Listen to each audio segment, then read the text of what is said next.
একের পর এক ড্রোন হামলায় কেঁপে উঠল ইসরায়েলের উত্তরাঞ্চলের হাইফা শহর। শক্তিশালী ড্রোন হামলায় ক্ষতিগ্রস্ত হয় বেশ কয়েকটি আবাসিক ভবন, আগুন ধরে যায় রাস্তায় থাকা গাড়িতে। এ ঘটনায় আহত হয়েছে বেশ কয়েকজন।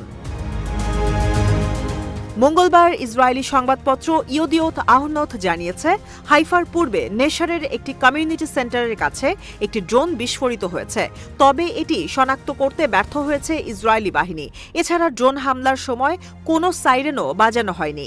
ইসরায়েলি সেনাবাহিনী বলছে, ড্রোন শনাক্ত করতে না পারা এবং সাইরেন কেন বাজানো হয়নি তার কারণগুলো তদন্ত করা হচ্ছে।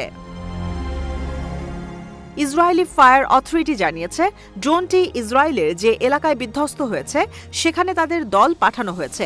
এদিকে মঙ্গলবার সকালে অধিকৃত ফিলিস্তিনি ভূখণ্ডের আকাশে লেবানন থেকে ছোড়া ড্রোনের একটি ভিডিও সোশ্যাল মিডিয়ায় ইতিমধ্যে ভাইরাল হয়েছে। অন্যদিকে Israel defense forces military intelligence ডিরেক্টরেটের সাবেক প্রধান মেজর জেনারেল আমোস মালকা বলেছে, টানা কয়েক মাস প্রতিদিন ১০০টি রকেট নিক্ষেপ করার ক্ষমতা রয়েছে হিজবুল্লাহর। তাদের রকেট, ড্রোন ও ক্ষেপণাস্ত্র এখন ইসরায়েলের জন্য হুমকি। তারা শেষ না হওয়া পর্যন্ত লড়াই করার কৌশল ঠিক করে রেখেছে, তাই এখনই এর একটি নিষ্পত্তি প্রয়োজন।